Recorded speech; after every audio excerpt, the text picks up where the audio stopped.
Estás escuchando Milenio 3, por Ayuka Nanika.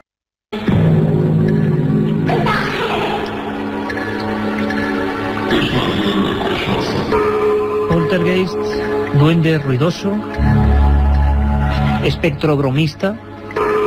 La terminología es amplia y variada, y la historia también. Cuentan que desde las crónicas de Plinio el Viejo se habla de casas, de recintos, de lugares donde ocurrían fenómenos extraños. Y lo más curioso es que la mayoría de las veces, desde ese tiempo remoto, se describen de la misma forma o con los mismos síntomas. Golpes provocados en la madera, voces, incluso a veces olores distintos, y es cierto que son casos más extraños, pero incluso presencias etéreas que se reflejan delante de los moradores de esas supuestas casas encantadas. Nos habéis pedido por activa y por pasiva este tipo de fenómenos, este tipo de casos. Ayer dábamos un adelanto prácticamente con el asunto de Sevilla, que está ocurriendo ahora mismo, y que cubría José Manuel García Bautista, nuestro reportero allí. Sin embargo, estábamos preparando, hacía ya una semana, un especial, podemos llamarlo así, sobre casos ocurridos en esta ciudad, desde donde os hablamos, desde Madrid. 3 millones de habitantes, 11.000 calles y un puñado de casas encantadas.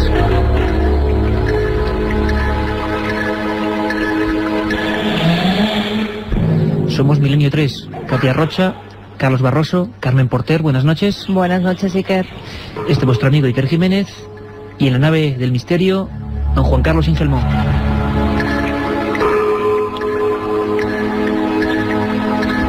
Y es que, Carmen, a ese milenio3@cadenaser.com, un montón de gente en todo este año, pero sobre todo últimamente con la llegada del verano, parece que a la gente le gusta pasar miedo. Nos preguntaban por este tipo de fenómenos poltergeist, sucesos dentro de inmuebles. Son muchos, ¿no?, los mensajes de todo tipo de personas de España. Ayer recibíamos mensajes de Francia y de Marruecos, y incitando a que hiciéramos un programa de este tipo, ¿no? Ha habido muchísimos cientos de mensajes que nos decían que hiciéramos un programa sobre casas encantadas. La mayoría de ellos se centraban en Madrid, por muchos casos que han oído contar. Incluso yo creo que ahora que llega esta época de verano, la gente sale, ve esos edificios, ve sus historias, sus leyendas. Ese Madrid más solitario ahora, ¿no? Exactamente, Iker. Y también se reúnen en las terrazas y empiezan a comentar lo que allí pudo pasar. Bueno, pues vamos a intentar ahondar en casos del ayer y del hoy. Pero como ha habido cientos de mails, también ha habido cientos de programas de otras emisoras, de esta misma, de cualquiera, que ha tocado este tema. Es lógico, y hace muchos años. Lo que creo que nunca se ha escuchado es un poltergeist. Es decir, nunca ha habido una grabadora allí donde estaba ocurriendo ese fenómeno misterioso. Toda la sociología del poltergeist es interesantísima. Yo he provocado antes esos ruidos aquí en la mesa del estudio 1, donde por cierto ya está la penumbra y estamos todos alrededor de documentos, de papeles, de viejas historias. Hubo un periodista, un reportero, un compañero de este programa, Francisco Contreras, que tuvo la suerte o la desgracia, nunca lo sabremos bien, de acudir a un lugar, un barrio como otro cualquiera, en Madrid, y asistir a una situación cuando menos casi podemos decir irreal. Porque cuando llega el investigador, el periodista, el curioso, casi siempre estos fenómenos no siguen produciéndose. Eso hace que sean fenómenos esquivos, que todavía haya muchas dudas sobre ellos. ¿Por qué cuando vamos con las cámaras, por qué cuando vamos con las grabadoras, nunca se oyen esos ruidos, esos fenómenos? Mentiríamos, a veces sí ocurre. Le ocurrió a Francisco Contreras.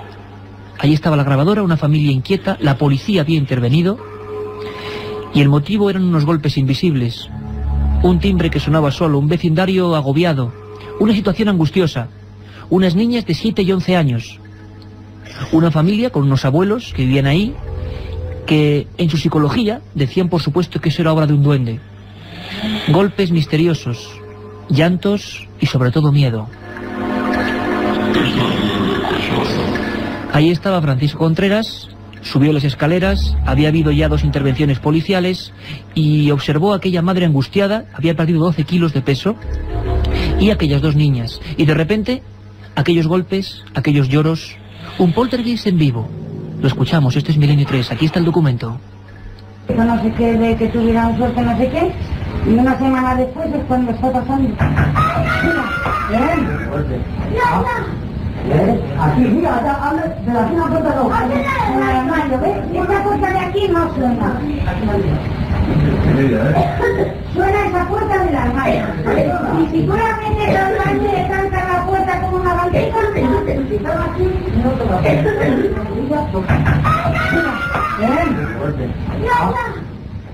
aquí, mira, La otra realidad. Fenómenos extraños. Misterios sin resolver. Milenio 3. En la SER. Ahí estaba, como siempre digo, el micro amarillo de la cadena SER que se cuela hasta en esos sitios. Francisco Contreras, compañero, aquí a mi izquierda. Una situación muy concreta. Tú desde luego no te esperabas encontrar con esos sonidos, ¿no? Buenas noches, Iker, y buenas noches, Carmen, Katia, Carlos y a todos los oyentes de Milenio 3. No, la verdad es que uno cuando investiga o va a hacer un reportaje sobre una casa encantada o sobre un fenómeno poltergeist, nunca espera vivir lo imposible hecho realidad, ¿no? Ser testigo de ello. Y la verdad es que se me sigue poniendo el vello de punta cuando escucho este fragmento. Y recuerdo esa mirada de María Ángeles del Amo en el bar Picos de Europa, enfrente de su domicilio, en la calle Lago Constanza, número 47, y me relataba cómo había perdido más de 10 kilos de peso en apenas un mes, cómo la Policía Nacional, concretamente dos patrullas de la comisaría de ventas del barrio de la Concepción, habían acudido a su domicilio bajo la presa del pánico y viviendo fenómenos extraños. La verdad es que uno nunca espera encontrarse o vivir el misterio así, ¿no? Quizás es lo que hace a los poltergeists o a las casas encantadas algo fuera de lo normal, dentro de lo que es toda la casuística extraña, ¿no? Tú puedes investigar sectas y hay documentos, hay testimonios, tú puedes investigar el fenómeno ovni, con luces no identificadas, con supuestos aterrizajes de naves o artefactos voladores. Tú puedes bucear en antiguas civilizaciones y encontrarte con enigmas, pero cuando uno tiene cara a cara lo imposible y lo vive, uno se queda marcado para siempre.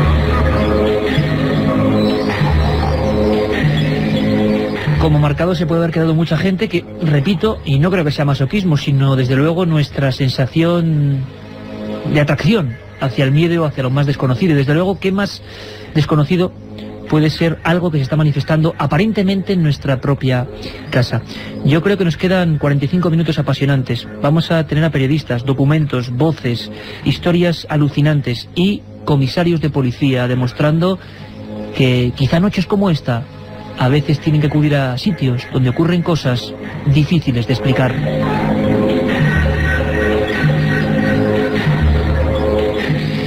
Autor del libro Casas Encantadas del Archivo del Misterio, de Editorial Edad, Francisco, un día explicaremos, si te parece, qué pasó en esta historia, en estos golpes que recuerdo tu llamada perfectamente hace unos cuantos años. Iker, acabo de ser testigo de un poltergeist. Aquella familia absolutamente aterrorizada, aquellos golpes que se reproducían, te encontraste con ellos por lo menos 2 veces y acabó en nada, ¿no? No se supo realmente qué ocurrió en ese momento y luego nuestra investigación sí tuvo unos frutos. Pero para saber qué ocurrió con todo eso, tendréis que seguir pendientes de Milenio 3 en sucesivas semanas.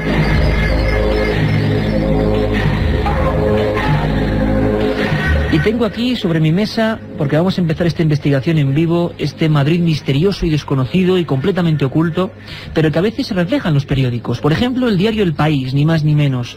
A toda página. No queremos publicidad, sino soluciones.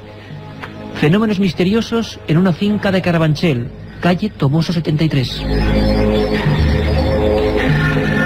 Y se habla con nombres y apellidos de Antonio García, el comisario de aquella época de Carabanchel, que tuvo que hacer una investigación porque en un inmueble muy humilde, en un inmueble de casas de un barrio que crecía en aquel momento, entre descampados, estaban ocurriendo fenómenos insólitos. Esos golpes, quizás como los que hemos escuchado en la grabación de Francisco, mucho más fuertes, que retumbaban. Cojo mi dossier y... lo estáis escuchando ahora mismo, saco documentos y leo portada del diario 16, Casa de los Ruidos es un fantasma. Juan de Arespacochaga, alcalde de Madrid, aprueba una comisión para investigar los fenómenos. Luego dicen, por ejemplo, cuando el mulato Mauricio se aburre, la casa tiembla. Había en un tercer piso de aquella casa, calle Toboso 73, que hoy no existe, hay un edificio nuevo, había una familia de jubilados, los Rodríguez Antúnez, y tenían adoptado un muchacho, Mauricio. De repente empezaron a ocurrir cosas insólitas, movimiento de objetos. La policía fue testigo, y fue testigo un periodista, un compañero periodista de sucesos de Diario 16, Francisco Pérez Avellán, que se encontraba con un suceso apasionante al que dedicó más de 15 reportajes. Y él vivió los sucesos. Tenemos aquí los documentos, las fotografías en blanco y negro, las portadas. Y vamos a saludar a Paco Pérez Avellán. Francisco, buenas noches. Hola, encantado de saludar a todo el mundo. Paco, ¿cómo fue este caso? ¿Qué es esta imagen? Cuéntanoslo tú porque lo vas a hacer mejor que nadie porque lo viviste. ¿Qué es esto de vecinos de una barriada bastante humilde de Madrid que se negaban a entrar en sus casas? Algo muy misterioso, verdaderamente todo el edificio se conmovía, parecía un pequeño terremoto. Eran misteriosos ruidos que iban y venían, se producían en cualquier momento del día o de la noche.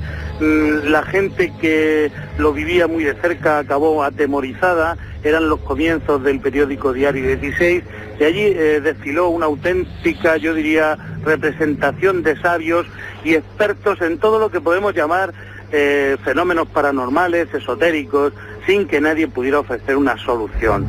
Lo cierto es que había un adolescente en uno de los pisos, un chico de raza negra llamado Mauricio, que parece ser que tenía problemas psicológicos, problemas de relación, y cuando esta persona, por lo que fuera, entraba en algún tipo de crisis, coincidía con estos ruidos que hacían conmover, yo diría, que la estructura del edificio.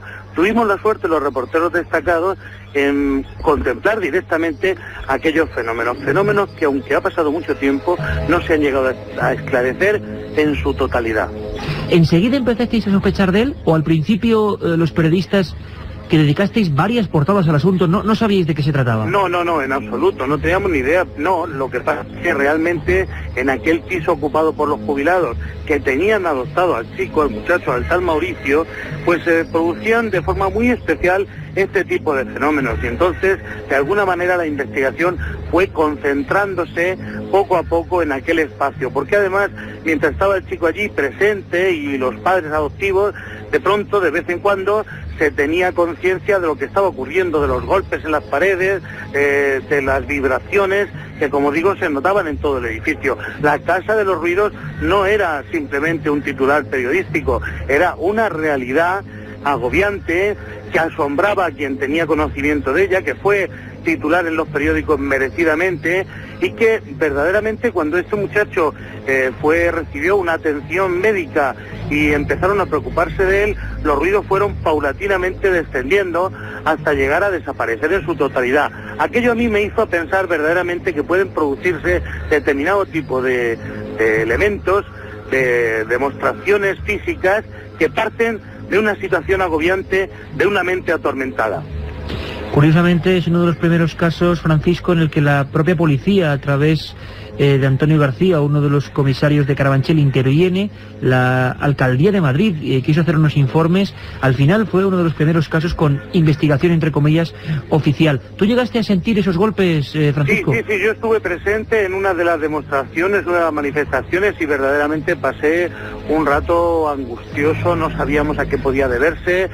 Parecía que alguien estuviera golpeando las paredes, pero yo puedo decir que el chico de raza negra, Mauricio, estaba en la misma habitación en la que nos encontrábamos los periodistas, los reporteros, los fotógrafos, y él no estaba golpeando ni las paredes, ni los muros, ni hacía ningún tipo de movimiento físico. Y Francisco Pérez Avellán es el prototipo de periodista de sucesos, lo decimos con todo el orgullo porque también nos sentimos de esa raza, quizá un poco distinta, pero que desde luego vive el periodismo a flor de piel, y nos emociona, Francisco, ver estos reportajes, de verdad, con estos titulares, y que bueno, que estaba ahí el fenómeno, y como siempre, con el mismo misterio que vino, desapareció. Maestro Francisco Pérez Avellán, un abrazo muy fuerte. Ha sido un placer dar testimonio, gracias. Gracias.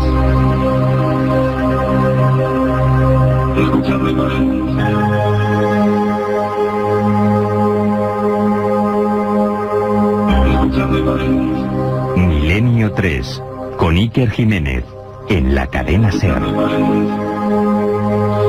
Pues ahí teníamos a Paco Pérez Avellán, uno de sus primeros grandes reportajes. Fue la historia de la calle de los Ruidos, la Casa de los Ruidos, Toboso número 73, hoy hay modernos edificios ya allí, no queda ni rastro prácticamente de aquellos primeros polígonos que hicieron que cientos de personas pernoctaran fuera de sus casas enero del 77, no sé si lo hemos comentado o no, con varios grados bajo cero, y la gente se negaba, ahí están los periódicos, ahí están las hemerotecas, las fotografías, a entrar dentro de sus propios domicilios. La culpa, esos misteriosos golpes. Una de las primeras historias, Francisco, con intervención oficial en Madrid, ¿no? Una de las más sobrecogedoras, sobre todo porque Mariano Gómez García, el comisario del Servicio de Distrito de Carabanchel, encarga toda una investigación a la Sociedad Española de Parapsicología, comandada en aquel entonces por Jordán Peña, ¿no? Yo pude hablar con varios miembros de esa investigación que difieren en lo que acaba de decir el maestro Avellán, ¿no? Hay mucha polémica en torno a la calle Toboso. Ellos creían que ese mulato sí podía provocar los fenómenos, sí, pero ¿no? Que los provocaba él directamente, ¿no? Era un fraude. Lo que pasa es que hay muchas personas, entre ellos el maestro Avellán, que difieren, ¿no? Que han visto la fenomenología y a Mauricio no intervenir en absolutamente nada. Estaban allí, por lo menos estaban allí, e incluso Germán de Argumosa, otro de los primeros pioneros de estos temas, acudió allí cuando ocurrió algo significativo. Se dio una primera explicación, como siempre suele ocurrir y veremos en estos casos. Se dijo que eran las obras de ampliación del metro de la línea de Valvanera. De la línea 6. Línea 6. Entonces lo que ocurrió fue que la gente lo creyó más o menos, aquellos tremendos golpes que en esa casa, en ese piso, estaban produciendo incluso agujeros en las paredes. Lo que ocurre es que llegó el día domingo, se pararon todas las obras y aquella noche los ruidos continuaban, si cabe, con más fuerza. Un caso tremendamente polémico y que además contó con otro tipo de elementos. Germán de Argumosa, facultado por la comisaría de Carabanchel, realiza experiencias psicofónicas. Y sabéis que ponemos siempre comillas a todo tipo de pruebas de este tipo, pero sin embargo ahí están y queremos rescatarlas. Enero 1977. Mauricio en la habitación. Golpes, movimiento de objetos, un puñado de periodistas sobrecogidos, silencio total y Germán de Argumosa, que introduce en lo que llamaríamos una cámara de Faraday o caja anecoica, cierra herméticamente su grabador, pasan los minutos y ahí surge una voz que siempre, según la interpretación de Germán de Argumosa y los allí presentes y los informes que se hicieron, era bastante angustiosa, difícil de escuchar, por eso lo hemos repetido 3 veces. Es una voz, parece de un joven, curiosamente, y dice de esta forma exactamente, con esta inflexión: tengo miedo. La escuchamos.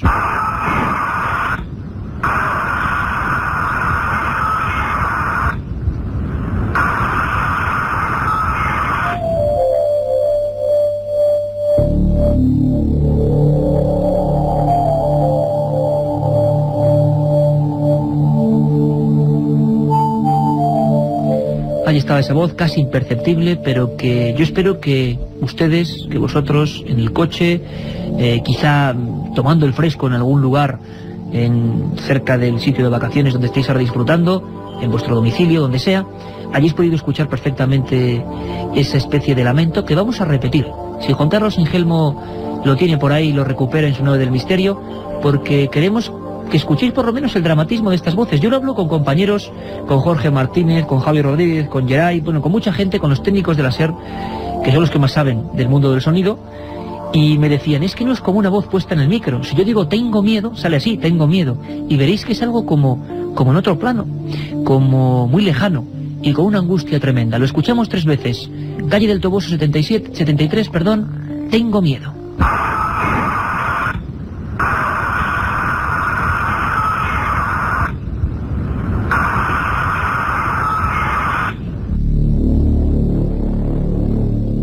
Y como decimos, en casas como estas no solo hay personas que son sus inquilinos, sino por ejemplo la policía, intervenciones directamente policiales. Y sé que muchos estaréis pensando que hay casos como el de Vallecas, más célebre, o el Palacio de Linares, que hoy no vamos a tocar, porque merecen programas especiales y concretos. Sobre todo el Palacio de Linares, que creemos que tiene una historia antigua apasionante. Policías concretos que estaban allí.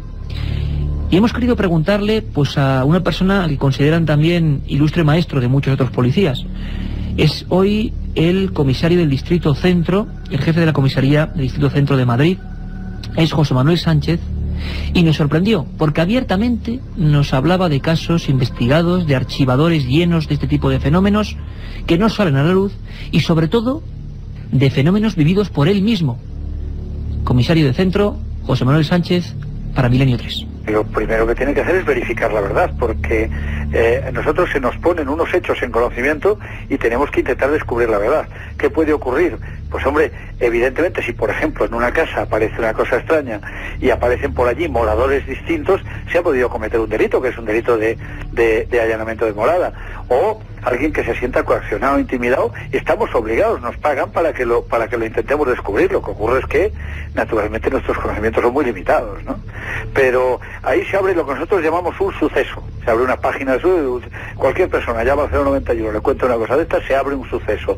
Va a un coche, empieza a investigar, describe lo que ve y se le pasa a unos investigadores. Y estos investigadores, dependiendo de la calidad de ellos y de todo lo demás, pues van descubriendo cosas, pero naturalmente tenemos que investigarlo. Seguro que casos para Milenio 3 en cualquier comisaría, y particularmente en el centro, que tiene tantas casas antiguas, con tanta historia, con tantas cosas que decirnos, tenemos por centenares, pero que no habremos actuado bien. Pero yo he tenido casos muy concretos. Por ejemplo, todo lo que es el Palacio de Linares me pilló a mí, siendo yo el comisario del distrito de centro. Y bueno, ahí yo mismo pude verificar o pude tener sensaciones que no soy capaz de explicar. Ahí teníamos al comisario que vivió en sus carnes y nos lo contará con detalle cuando hagamos ese especial, ojalá sea desde la Casa de América, desde el recinto cuya base es ese misterioso Palacio de Linares. Importante, Carmen Porter, que la policía, pues abiertamente este programa nos comente que hay un montón de casos, sobre todo en el centro de Madrid, con casas muy antiguas, y que están ahí para Milenio 3. Habrá que investigar, ¿no? Habrá que investigar en esos archivos del que nos hablaba José Manuel Sánchez, el policía, valiente por contar su testimonio, porque muchas veces nos enfrentamos pues a compañeros suyos que no quieren relatar los hechos. Que han intervenido pero cuyas bocas están selladas. Por supuesto, y que además es muy difícil que policías así hablen tan abiertamente de estos casos, y por supuesto que si nos deja, investigaremos en ellos. José Manuel Sánchez, distrito centro y maestro de policías en Interpol. Francisco, es importante, ¿no?, saber y ampliamente comentar que de vez en cuando, claro, no son habituales, pero en Madrid ocurren este tipo de sucesos. En Madrid y en toda España, ¿no? Quizás el gran problema que tienen las fuerzas de seguridad del Estado cuando reciben una llamada pidiendo auxilio porque en una casa o en tu casa están ocurriendo fenómenos extraños es que se quedan atados de manos. Es decir, efectivamente hay un parte de incidencias, un informe en el que se denuncian. Si el caso tiene connotaciones peligrosas o truculentas o lóbregas, pues se investiga, van unos investigadores, pero normalmente se archiva porque no hay explicación. Yo te podría adelantar dos cositas. Ahora mismo en una provincia andaluza, un compañero nuestro está investigando un caso, estamos trabajando poquito a poco, la policía científica lo va a tener que cerrar. Porque no hay solución. Se ha encontrado absolutamente con nada. Es decir, no hay explicación, no hay lógica, no hay pruebas, no hay datos, no hay... El suceso se acaba, porque no es bien lógica. En esos archivadores, Francisco, que nos comentaba José Manuel Sánchez, distrito centro, comisario de Madrid, a veces ocurren fenómenos, quizá los más llamativos sea, y luego vamos a hablar del Reina Sofía, y de la extraña tienda, el baúl del monje, donde incluso aparecen presencias o fenómenos más violentos. Pero algo que nos puede inquietar, por ejemplo, a una redactora de la revista Más Allá, por ejemplo, Clara Tahoces, que ha hecho un libro magnífico que es Guía del Madrid Mágico, donde ella empezaba a indagar el pasado ancestral de esta ciudad deshumanizada, pero que sigue teniendo raíces mágicas.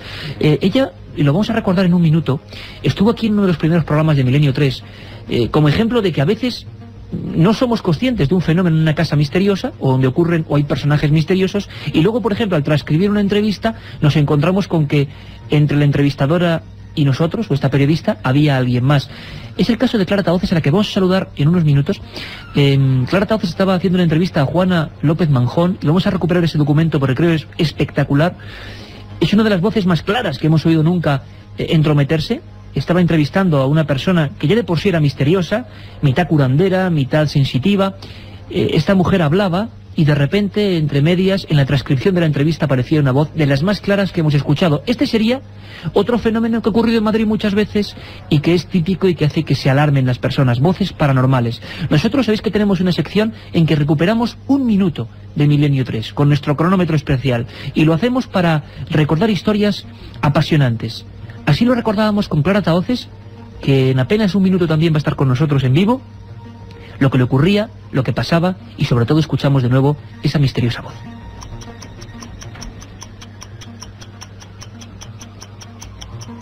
En esta situación de evidencia, ella le están recompensando por no cobrar y que esto hace que ella haya podido escribir 7 libros. Y de repente, Clara, voz. Yo estoy transcribiendo, yo oigo una voz que dice, no sé si lo podemos escuchar o se va a oír claramente. Sí, dilo. Más los que te quedan. Como si fuese una persona, no había absolutamente nadie, entre la entrevistada y la entrevistadora. Juana López Manjón, la vamos a escuchar, dice: he escrito 7 libros de una forma muy vehemente, y de repente una voz, pero a un nivel que es extrañísimo que surja así, dice: más los que te quedan. Estaban solo periodista y entrevistada. Lo escuchamos. Por eso me han recompensado para que escriba 7 libros. Más los que te quedan. Por eso me han recompensado para que escriba 7 libros. Más los que te quedan. Clara, esta voz, ¿de quién es esta voz? No lo sé. 1937. 200 personas mueren trágicamente en el santuario de la Virgen de la Cabeza. 1971 aparece el fenómeno de las caras de Belmez. 2003. ¿Qué relación existe entre estos dos episodios? Descúbralo en Tumbas sin nombre. Un apasionante libro de Iker Jiménez y Luis Mariano Fernández. Una tragedia, un misterio, una investigación. Editado por Editorial Edad. La otra realidad. Milenio 3. En la cadena SER.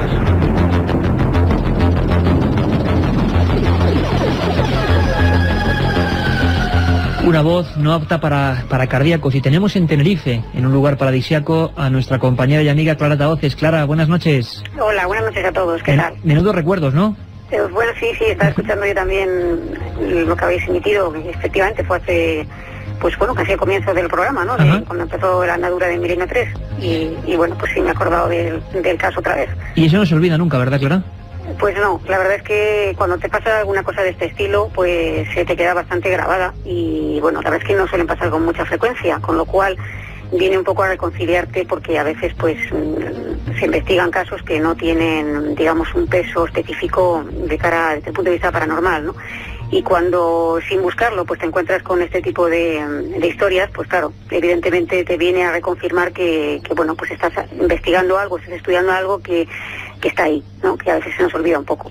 Qué bonita frase, reconciliarnos con el misterio, porque lo que la gente no sabe es que la mayoría de casos que investigamos pues realmente acaban luego en nada, es decir, hay fenómenos completamente explicables. Clara, tú estuviste en los primeros grupos de investigación, años 80, indagando historias en Madrid, hiciste ese libro, Guía del Madrid Mágico, que editó Martínez Roca, te has pateado unas cuantas casas encantadas en Madrid. A mí me gustaría preguntarte una cosa que sé que tiene difícil respuesta, pero es que nos llegan, y repito que están abiertas las líneas, milenio3@cadenaser.com, nos llegan cientos de personas que tienen o que sufren estos fenómenos en su casa, no saben a quién acudir, está el peligro de los supuestos videntes, limpiadores de casas, que al final lo que limpian es el dinero la mayoría de las veces. Clara, ¿qué hay que hacer cuando uno en su casa, o tú que has comprobado que es lo más viable, qué hay que hacer cuando uno en su casa sufre este tipo de fenómenos? Bueno, yo en este sentido, pues desde el punto de vista del investigador, pues tendría que decir que me encantaría que esas personas acudieran a investigadores, ¿no? Porque es la forma de conocer los casos. Pero desde el punto de vista, digamos, ético, yo no recomiendo remover los casos. Es decir, acudir a videntes o acudir a personas de dudosa reputación para que nos hagan una limpia, entre comillas, de la casa, o nos realicen algún tipo de ritual para quitarnos eso que parece que estamos viviendo, no parece la solución más viable desde el punto de vista psicológico. Y es que estos fenómenos tienden a agravarse cuanto más se escarba en ellos. Entonces, quizá lo mejor sería mantener la calma e intentar primero ver si ese fenómeno que se está sufriendo tiene algún tipo de explicación lógica y racional. Eso es lo primero, ¿no? Y sobre todo que intentar quitarle importancia al tema. Si los fenómenos, porque a veces pasa, ¿no?, son demasiado violentos o demasiado espectaculares como para que tengan una causa natural, entonces ya sí que a lo mejor habría que acudir a una persona especializada, y no me refiero a videntes en este caso, sino a personas pues que se dedican un poco a investigar este tipo de fenómenos para que intenten aportar algún tipo de información que no necesariamente tiene que ser la investigación en sí, sino una indicación de qué puede ser esto que se está viviendo, para tratar, pues evidentemente, de quitarlo, porque la persona que lo sufre no quiere tener eso en su casa normalmente. Hay casos que han acabado dramáticamente. Recordábamos la historia de la niña de Vallecas. Tú en Madrid has cubierto periodísticamente algunas historias. Yo recuerdo algunas, si no recuerdo mal, en Coslada, por ejemplo, donde las familias, los inquilinos, tuvieron que acabar huyendo de las casas, Clara. Sí, más de un caso que he conocido de personas que, con posterior análisis del caso, o incluso cuando te llega el caso, ya esas personas han abandonado el inmueble porque no les ha quedado otra solución. Y, hombre, es triste porque tal y como está el problema de la vivienda en España, especialmente en Madrid, pues el tener que hacer esto que supone que ya la persona no aguanta más. Es decir, una situación completamente desesperada y bueno, pues no optan por la solución de marcharse, ¿no? Efectivamente. Clara, de todos los casos que son unas buenas decenas que tú has investigado, centrándonos en Madrid como esta noche estamos haciendo y quizá apartándonos un poco de los casos clásicos como Palacio de Linares o Vallecas, ¿a ti cuál ha sido personalmente el que más te ha impresionado? Bueno, a mí a nivel personal, un caso que se le llamó el caso Embajadores, que curiosamente ese caso no está reflejado en el libro. Pero en este caso, digamos que de alguna forma tuve una cierta implicación, entre comillas, es decir, que estando presente en una de las visitas al domicilio, un domicilio también por la zona, digamos, más antigua de Madrid, pues bueno, en una de las ocasiones sucede que estás presente cuando pasa algo, ¿no? En este caso fue una fenomenología tipo RAPS, que son una serie de golpes que generalmente van asociados con el número 3, en una de las habitaciones, estando todas las personas que estaban en ese momento en la vivienda, estábamos sentados en el salón y sonaron pues como 3 golpes muy fuertes, muy secos en una de las habitaciones, y el perro que estaba por ahí por el pasillo salió despavorido y se metió debajo de los pies del propietario de la vivienda. Y acto seguido la temperatura del inmueble empezó a descender de forma muy brusca, teníamos puestos termómetros y en cosa de pocos segundos la temperatura descendió por como 5 grados, habiendo colocadas 2 estufas y, si no recuerdo mal, la calefacción. Y porque era una casa fría, ¿no? Y entonces nos levantamos a ver para ver qué sucedía, y esto estábamos grabando toda la charla con estas personas.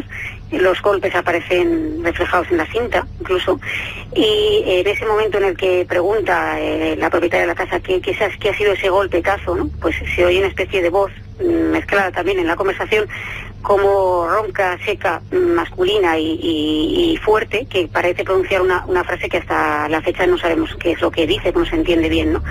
Pero sí te puedo decir que cuando los levantamos para ver de dónde provenían los golpes, pues una corriente de aire nos sorprendió en medio del pasillo, y no te puedo asegurar que no había ninguna ventana abierta. Pero vamos, cuando te hablo de corriente de aire me refiero a que se llegaron a mover los pelos.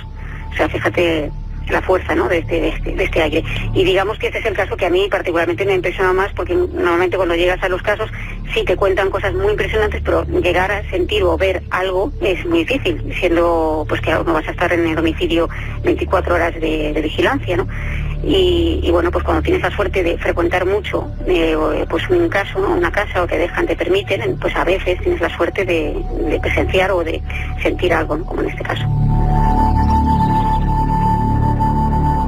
Francamente impresionante, y más a estas horas. Clara Tavoces, compañeras, sobre todo ese mensaje, sabemos que es difícil para quien vive estos fenómenos, pero tranquilidad, y muy importante no entrar en la espiral de sugestión que siempre provoca malos resultados. Un abrazo fuerte, compañera, y muchas gracias. Gracias a vosotros, un saludo para todos.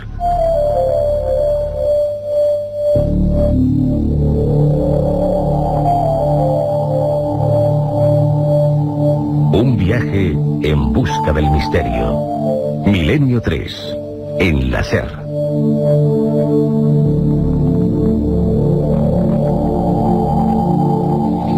Menos 20, y Clara Tavoces, que bueno, nos contaba parte de sus secretos de investigadora. Es difícil ver una mujer acudiendo a este tipo de fenómenos tan bizarros, tan fuertes, y que pueden provocar pues tantas emociones dispersas. En Madrid tenemos una historia riquísima de casas encantadas.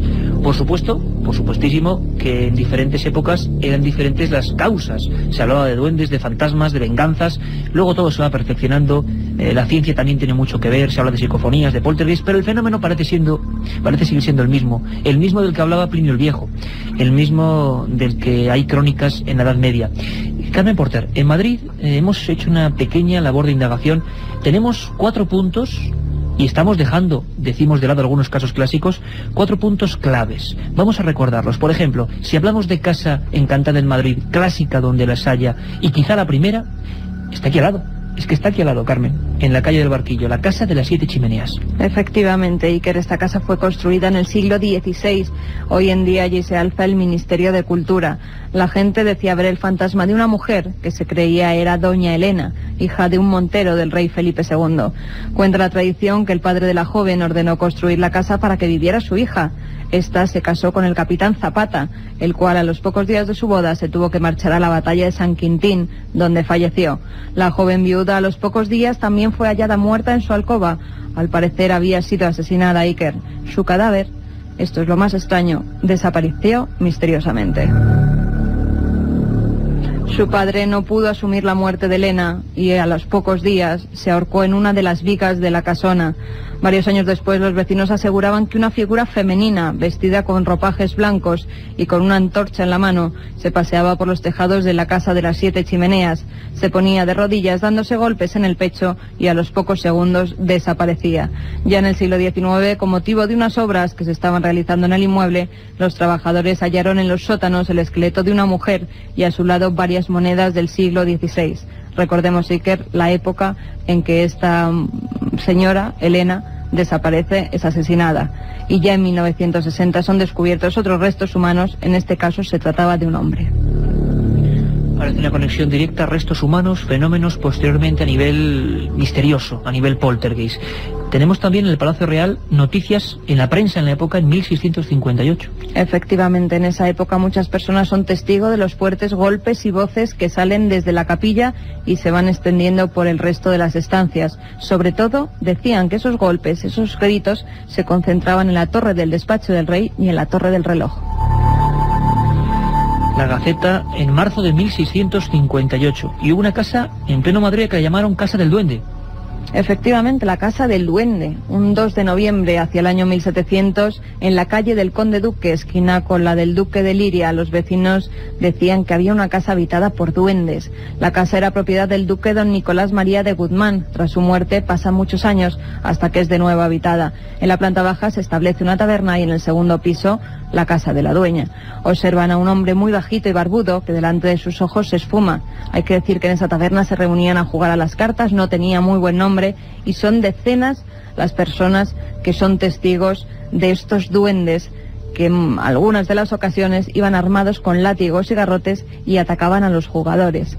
Más tarde la vivienda... Por ejemplo, legendario, ¿no? Del Madrid más bizarro, sin duda alguna. Más tarde la vivienda es adquirida por una señora de la nobleza, Rosario de Vargas, que ve 3 de estos pequeños seres y sale huyendo de la vivienda. También el canónigo Melchor de Avellaneda, que no creía en leyendas, habitó el lugar y al poco tiempo lo tuvo que abandonar. Incluso el Santo Oficio tiene que intervenir, abre un proceso y decide exorcizar la vivienda.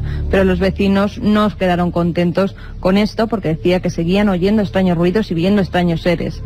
Y que deciden quemar el inmueble y así destruirlo. Elementos legendarios, elementos, que están ahí entre la ficción y la realidad de un Madrid distinto por completo. Y hay un edificio importante, un enclave, desde luego, básico para el arte y la cultura, que es el Museo Reina Sofía. Francisco, sería hilar el pasado con el presente. Parece que en 1995, en obras de remodelación, sale a la luz, creo que es Diario 16 de nuevo, el que habla de fantasmas en el Reina Sofía. Y lo que parece cosa de leyenda, cosa de cuentos de duendes, se va convirtiendo poco a poco, por lo menos, en hechos casi probados, ¿no? Probados por investigadores y probados por guardias jurados. Hombre, un apunte a Carmen. Tú fíjate qué curioso que en Madrid se funda la primera sociedad de investigaciones metapsíquicas en 1920. De la mano del conde Jimeno y el marqués de Santa Clara. Y todas personas interesadas en la investigación de estos hechos. Desde principios de siglo. En Madrid, antes que en ningún otro lugar en España. Bueno, ten en cuenta que desde 1860-70 en toda España circulaban ya las teorías espíritas de Allan Kardec. De hecho, en 1860 el obispo de Barcelona... Allan Kardec, uno de los supuestos padres de esta doctrina del espiritismo. Y los fenómenos extraños, hace una quema de libros pública, pero para que veas lo que son las cosas. Ya desde 1920, principios del siglo XX, se investigaban. Había intelectuales de la época relacionadas con las letras y con las ciencias que buscaban una explicación a estos duendes, entre comillas. Y Reina Sofía, año 95, vamos a ver documentos importantes, investigadores que estuvieron ahí dentro y lo pasaron muy mal, pero incluso hay crónicas, Francisco, casi hilando con lo que decía Carmen, crónicas de ese siglo XVII, que parece que fue muy activo, no solo fue el siglo de oro, sino fue también siglo de oro para los fantasmas madrileños, desde luego.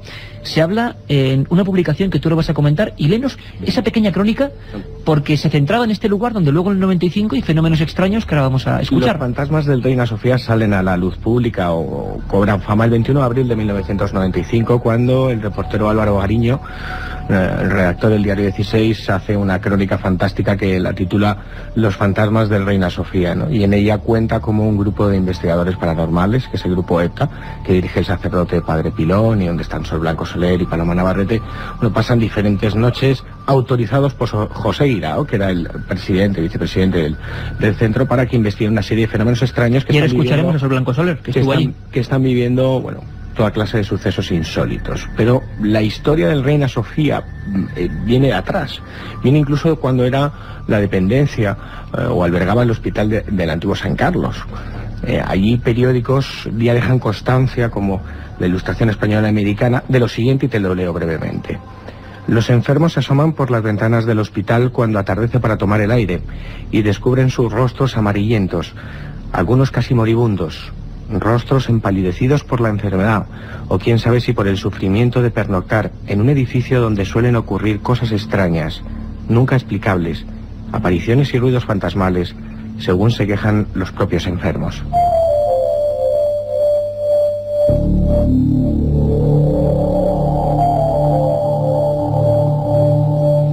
Y la investigación, como decía Francisco, enlaza ese misterio antiguo con la modernidad de los años 90. Algo ocurre, una exclusiva periodística, parece que hay personas que incluso han puesto sobre la mesa informes psiquiátricos muy complejos debido a la angustia que estaban pasando por hacer la guardia en aquellos pasillos del Reina Sofía.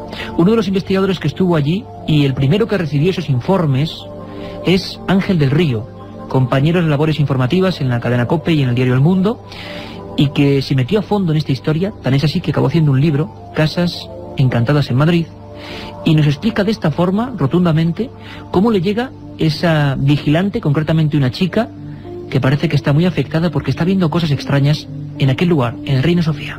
Yo recuerdo que un día vino a visitarme a la radio una chica que dice que trabajaba en el Centro de Arte Reina Sofía y que era víctima de los fantasmas, que sufría fuertes depresiones, que se encontraba muy mal, incluso había pedido el traslado al ministerio, a otro centro de la administración, porque era imposible poder vivir ahí. Tenía certificados médicos de cosas extrañas, de situaciones realmente dramáticas que le ocurrían, de una enfermedad, yo creo que psíquica importante, que le había llevado incluso a intentar suicidarse en un par de ocasiones. Ella se quejaba porque la administración se negaba a admitir esta serie de fenómenos que ella sufría, porque eran fenómenos paranormales, no estaban certificados médicamente, pero sí que estaba en tratamiento psiquiátrico. Yo no volví a saber de ella y luego me enteré que había varios trabajadores que coincidían en estas apreciaciones. Bueno, el Centro de Arte Reina Sofía, como saben todos los madrileños, incluso fuera de Madrid, fue el antiguo hospital, el hospital provincial. Se produjeron en otra época enterramientos en ese centro, incluso cuando se procedió a la remodelación para convertirlo en el Centro de Arte Reina Sofía, pues aparecieron algunos restos humanos propios de los enterramientos que se habían producido. De nuevo esa constante que parece algo que persigue a determinados lugares, hechos luctuosos, y yo recuerdo ahora la calle Antonio Grillo número 3, hablábamos ahí con Salvador Ortega de la Policía Científica, donde varios crímenes siempre centrados en una misma habitación durante diversas épocas y luego fenómenos extraños. Hechos luctuosos parece que son la antesala en algunas ocasiones de este tipo de fenómenos. Sol Blanco Soler era, como comentaba Francisco Contreras, una de las integrantes de aquel equipo de investigación del Padre Pilón, al que fue concedido un permiso, o quienes fueron con ciertas acreditaciones, para pasar una serie de noches. Hablaban, y nos hablaba Sol, de ascensores que sin el flujo eléctrico incluso se pusieron en marcha. Y además ellos acudían con bastante escepticismo tras recibir las quejas de estos guardias jurados y digamos un poco la angustia general.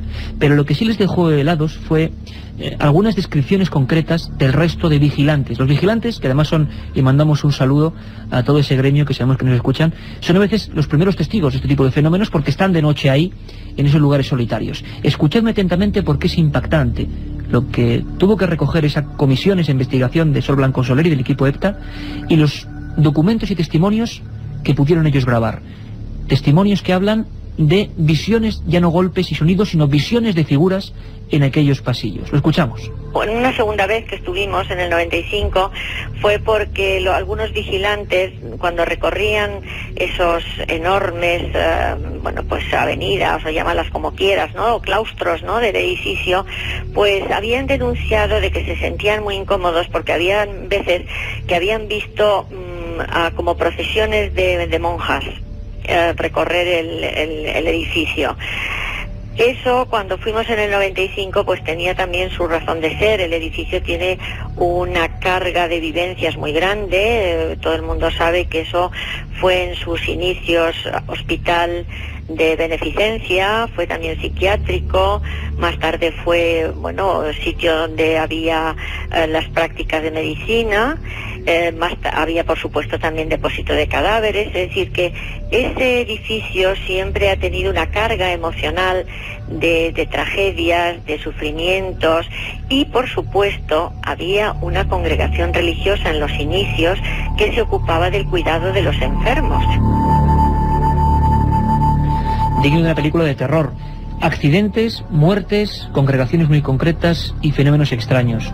Tenemos incluso, Carmen, en el siglo XVIII, relación de accidentes o de muertes violentas y fantasmas ya de lo más escabroso o fuera de lo clásico, como es el de la calle Santa Ana, aquí muy cerca de aquí donde estamos en el estudio 1, ¿no? Y donde actualmente se sigue poniendo el rastro de Madrid.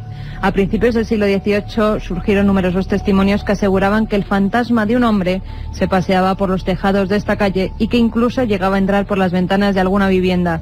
La gente creía que se trataba de un curtidor de pieles que había muerto en esa calle en un accidente de carretas. Fenómenos antiguos, fenómenos dignos de ese Madrid de antaño. Y hay tiendas, hay lugares, hay establecimientos donde, pues se guardan estos enseres, los llamados anticuarios aquí en Madrid. Tiendas de antigüedades en otros sitios, aquí no sé por qué en Madrid se les llama anticuarios. Y hubo un caso espectacular, Francisco, tú acudiste allí rapidísimamente, lo viviste también en tus carnes. El baúl del monje se llamaba, ¿qué pasaba allí? Bueno, salta a la luz a la opinión pública en febrero de 1999. La prensa y diferentes emisoras de radio dan la noticia de que en la calle Monasterio, Marqués del Monasterio número 11, en una tienda de anticuarios. Hace poco entonces, año 99, has dicho. 99. Hace 4 años. Ocurren fenómenos extraños, ¿no? La verdad es que 48 horas después de enterarme de la noticia estaba allí hablando con sus propietarios, con Ángela y con Noel, y la verdad es que me encontré un caso peculiar, distinto y quizás, si me permites catalogarlo, etiquetarlo así, romántico, ¿no? En Madrid tenemos fantasmas para todos los gustos. Artistas como los del Reina Sofía o los que hay en el Auditorio Nacional de Música. Supuestos fantasmas, claro. Supuestos fantasmas.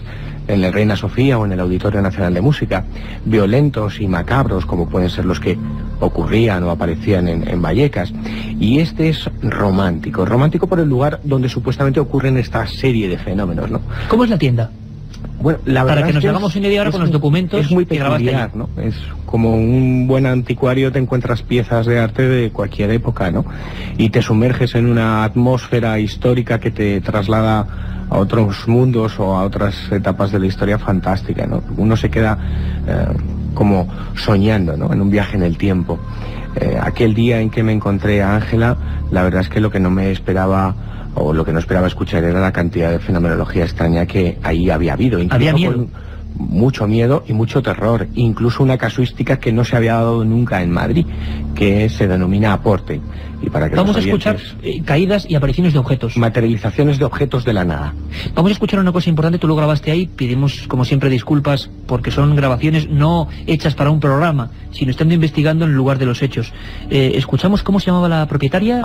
Ángela, hablando de los primeros fenómenos, estallidos de vasos, movimientos de objetos que hacen que al final acabaran pidiendo auxilio domicilio y a nivel público. Escuchamos este testimonio del baúl del monje. Una de las noches vinimos aquí, estábamos a abrir la puerta, oímos ¡cataplam! Y dos vasos que estaban aquí, de repente aparecen estallados contra una de las cabezas que teníamos antiguas, esas cabezas romanas. Nada más entrar, o sea, fue entrar y ¡plop! Y muchísimo miedo.